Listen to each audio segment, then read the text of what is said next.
Hi guys, welcome to my channel again, and today I'm gonna show you how to make fluffy cotton Japanese cheesecake.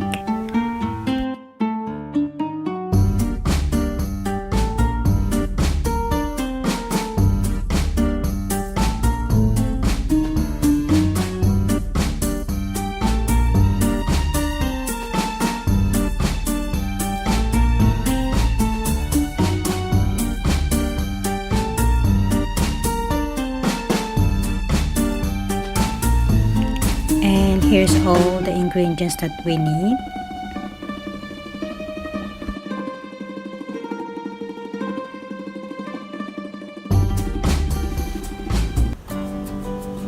So now let's prepare the cake molder, and I put some wax paper and then set aside.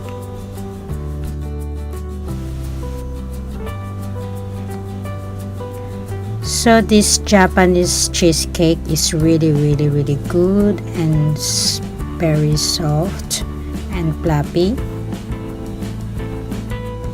And this cheesecake is requested by Cherie. So preheat the oven to 120 degree. Oven setting is top and bottom heat without pan. So now let's start. Here's the milk, cream cheese, butter, plain flour, cornstarch, lemon zest, and the cream of tartar, fine sugar, 6 large egg whites, and 5 large egg yolks. So now put the milk on the pot, add the cream cheese and the soap butter, and then can start to on the fire now, and then just keep on stirring it.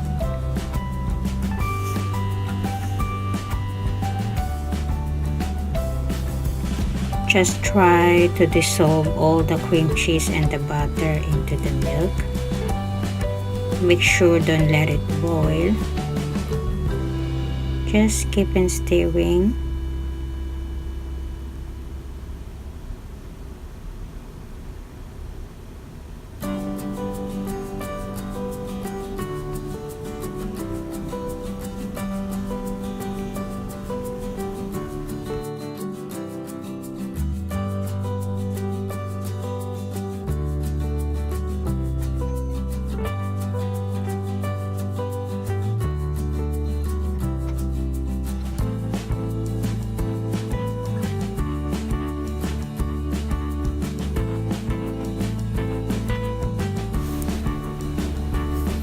Make sure don't boil it.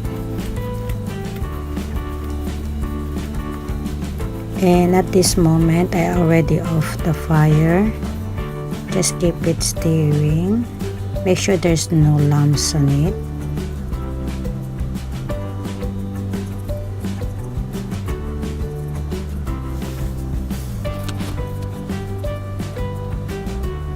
Now it's done. Now it's time to put the dry ingredients.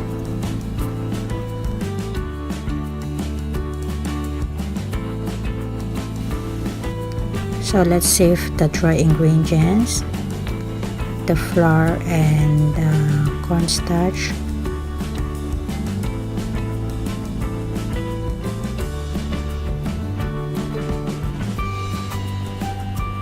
So make sure there's no lumps.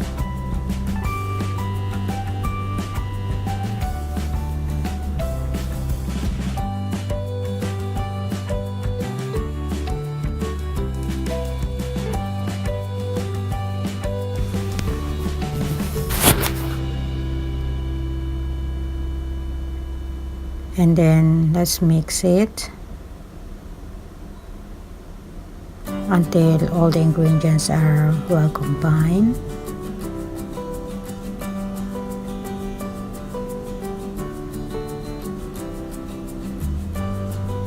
In baking, it really needs a lot of patience so that you can get a perfect cake. Just keep on stirring. Now let's add the egg yolks.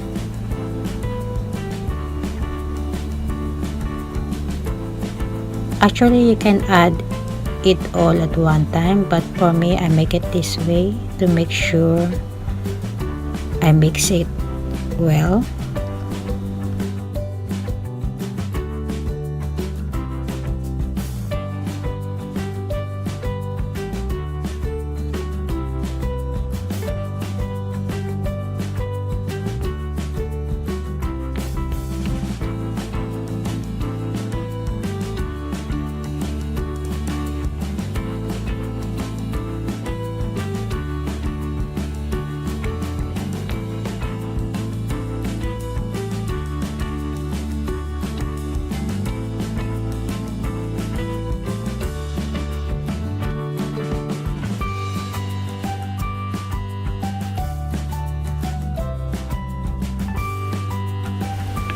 So now let's add the lemon zest.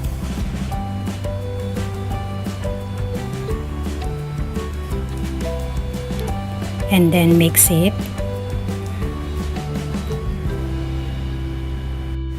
Now the butter is done. So now we're gonna do the meringues. And this is the important part, so you need to watch it. So I add the cream of tartar, and then I on my hand mixer to the low speed.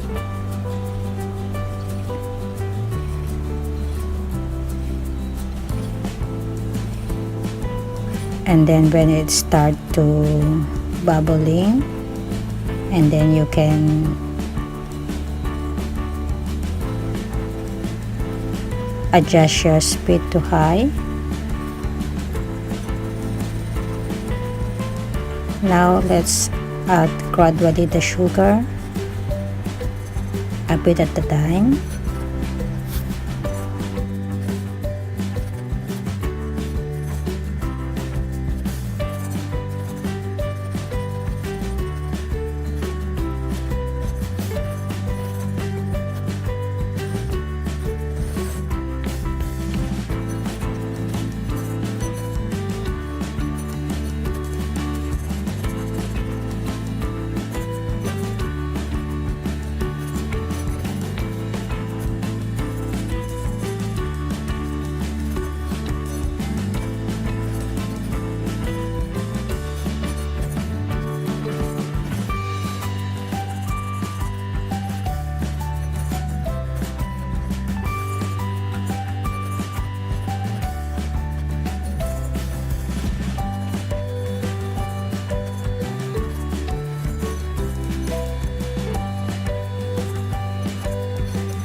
Now it's almost done. Just a little bit more, maybe a few minutes more.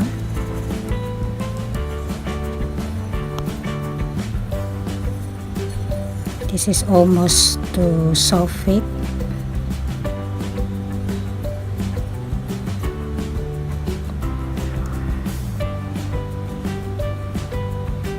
Just like this, the texture. This is the soft bit.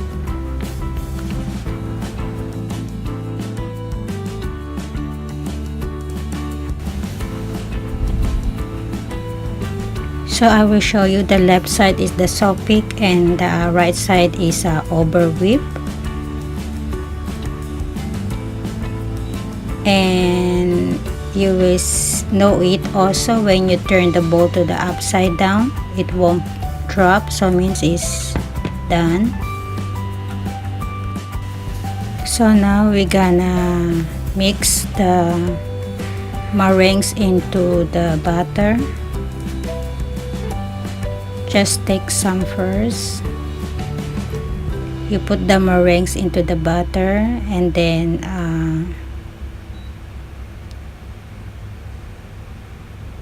mix it this way.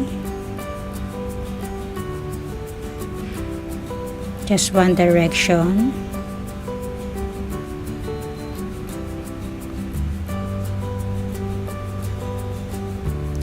So cut and fold and cut and fold.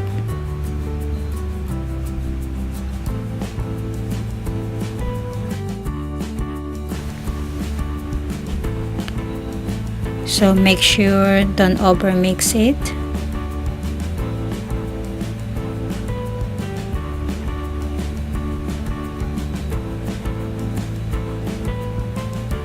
So make sure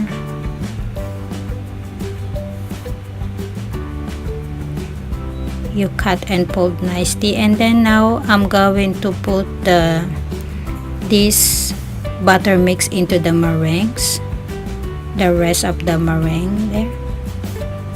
Yeah, just pour it and then put it on for all the butter mix.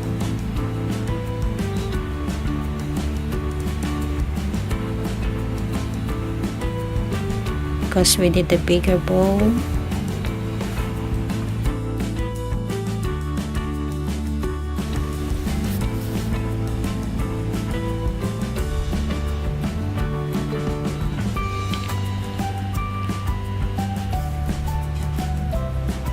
So now let's mix again. So just fold and cut, fold and cut.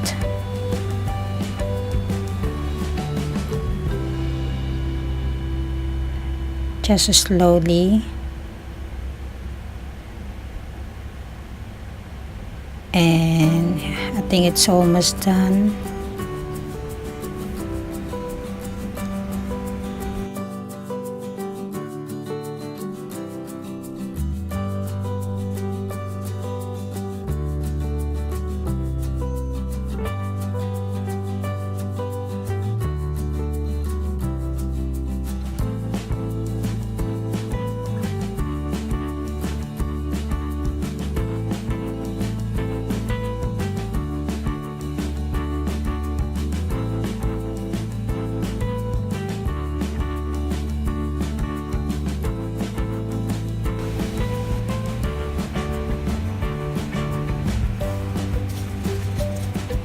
So now this is our round cake molder,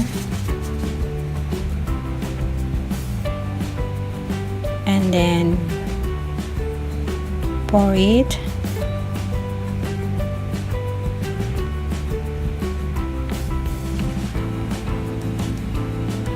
Okay, and then let's tap a bit. So make sure there's no bubble air inside. That's why we need to tap it. Okay, and I pour it all.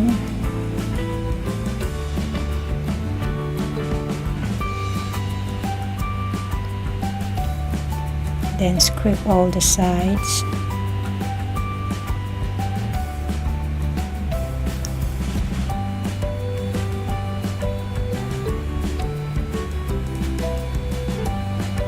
Okay, done.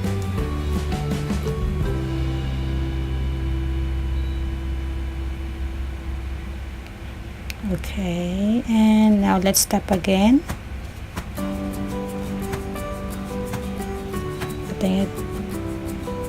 And now I put about 2 cups of hot or boiling water into the tray inside the oven. And then now the first step we need to bake 120 for about 25 minutes.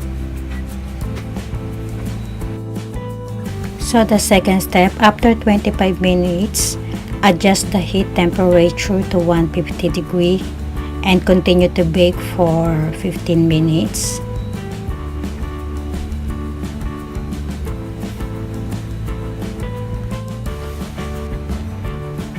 So after 15 minutes, open up the oven. Open it for 10 seconds and then close it back and adjust the heat temperature to 110 degrees and continue to bake it for 35 minutes. And after 35 minutes, adjust the heat temperature again for 160 degree and bake it for another 10 minutes. And after 10 minutes, off it and let it cool down for 10 seconds. It's done. But remember, need to close back for like 10 to 15 seconds to let it rest there. And now it's done. Now it's already cooled down, so we can take out the mold from the molder.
Now it's already cooled down, so we can cut it. I want to show you how fluffy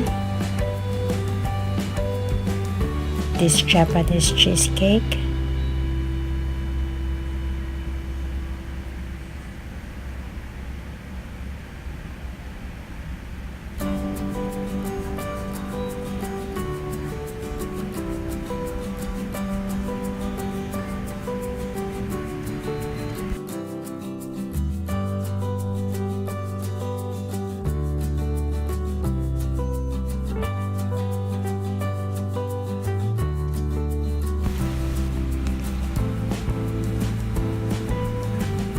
So now let's try.